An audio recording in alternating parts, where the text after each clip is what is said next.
بسم اللہ الرحمن الرحیم. عمر کہتے تھے ذمی کا ہم ادب کریں گے، ذمی کافر کا ہم، ایسا کافر جو مسلمان ریاست کو قبول کرے، بدامنی نہ پھیلائے. ایک آدمی کو آپ نے دیکھا آنکھوں سے نابینا ہے اور بھیک مانگ رہا ہے، تو حضرت عمر کو نظر آ گیا. فرمایا کون ہو؟ اس نے کہا میں یہودی ہوں. فرمایا بھیک کیوں مانگتے ہو؟ کہا جب تک تندرست تھا مسلمانوں کو جزیہ دیتا تھا، بوڑھا ہو گیا ہوں کیا کروں. حضرت عمر نے گھوڑے کی پشت پہ بٹھایا، کافر کو گھوڑے کی پشت پہ بٹھایا اور بٹھا کے مدینے لائے. حضرت علی شیر خدا وزیر خزانہ تھے. فرمایا علی اس کا وظیفہ جاری کرو. کہا یہ کون ہے؟ فرمایا یہ یہودی ہے لیکن یہ ہمیں جزیہ دیتا رہا، بوڑھا ہو گیا بیچارہ، بھیک مانگنے پہ مجبور ہے، ہماری حکومت کے اندر رہتا ہے، اس کا پورا وظیفہ جتنا خرچہ اتنا وظیفہ لگاؤ. حضرت علی کہتے ہیں میں وظیفہ لگا رہا تھا اور وہ میرے نبی کا کلمہ پڑھ رہا تھا، وہ رسول اللہ کا کلمہ پڑھ رہا تھا. یہ مزاج، یہ نہیں کہ کافر. حضرت عمر نے گورنروں کو خط لکھے تھے کہ زبردستی کسی کو مسلمان نہیں کرنا، جہاں ان کی عبادت گاہیں بنی ہو گرانی نہیں، کوئی مندر کوئی گرجا ضائع نہیں کرنا. اسلام سب کو جینے کا موقع دیتا ہے، پر بے ایمانوں، ظالموں، بدذاتوں تمہیں یہ کہتا ہے کہ ہم تمہیں جینے کا موقع دیتے، تم بھی مسلمانوں کو جینے کا موقع دو. یہ جہاں بستے ہیں جہاں رہتے ہیں انہیں وہاں جینے کا موقع دو، انہیں بھی اللہ اکبر کہنے کا موقع دو، انہیں بھی قرآن پڑھنے کا موقع دو، انہیں بھی رسول اللہ پر درود پڑھنے کا موقع دو.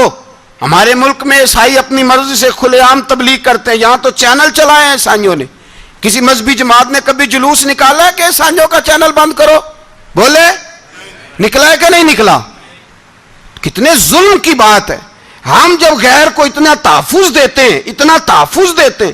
ہم نے دیکھا ہے، مجھے بیسیوں لوگوں نے عید پہ ٹیلی فون کیے کہ عیسائیوں کو قربانی کا گوشت دے لیں، مجبور ہیں جی، دروازے پہ آ گئے ہیں، ہمارے کام کاج کرتے ہیں. بیسیوں لوگ، عام آدمی کے دل میں ان کا اتنا جذبہ ہے. وہ مسائل کا بیان کرنا ایک علیحدہ بات، لیکن ہمارے دل کافر کے حق میں بھی نرم ہو جاتے ہیں.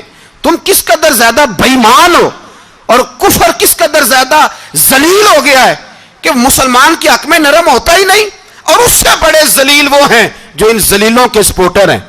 وہ کسی عرب ملک کے حکمران ہو یا کسی اور جگہ کے، وہ بڑے ذلیل ہیں جو ان ذلیلوں کے سپورٹر ہیں، جو برما کی بچیوں کے قتل پر اپنی حکومتیں چمکا رہے ہیں. انہیں شرم نہیں آتی. اس قدر مسلمان تڑپا ہے لیکن ان بے غیرتوں کو ذرا ہوش نہیں آئی. اور یہ ان کے کماش، ان کے دلال جو ہر جگہ ان کی سپورٹ کر کے اپنی حکومتیں قائم کرتے ہیں، بے ایمانوں کو پتہ نہیں کہ کب ان پر اللہ کا عذاب اترے گا اور کس طرح ان کے پرخشے اڑیں گے. تمہیں اپنی ذلت اور رسوائی نظر نہیں آ رہی کہ زمین کس طرح تمہارے لیے تنگ ہو گئی ہے؟ اس سے زیادہ اور تمہاری رسوائی کیا ہوگی؟ ڈرو اللہ سے. اور یہ تو دنیا کا عذاب ہے. ان بطش ربک لشدید. میرا رب کہتا ہے قیامت تو قائم ہونے دے. جتنا سخت تیرے رب کی پکڑ ہے اتنی کسی دوسرے کی ہو سکتی. یاد رکھیں اور تھوڑا احتیاط کریں. ہم سب لوگ بھی، جو ہم لوگ آدھی زبان بول کے بھی ان کی سپورٹ کرتے ہیں، اب شرم آنی چاہیے ہمیں ان حکومتوں کی سپورٹ کرتے جو مسلمانوں کی لاشوں کے اوپر حکومتیں قائم کرتے ہیں. شرم آنی چاہیے. بہرحال بات دور نکل جائے گی اور میں اپنے مضمون پہ رہتا ہوں. اہل بیت کا پیار اگر سکھایا ہے تو جناب عمر نے سکھایا ہے رضی اللہ تعالی عنہ. امام حسن ملنے، آپ یقین کریں میں جب اس واقعہ کو پڑھتا ہوں تو میرا دل جھوم جاتا ہے.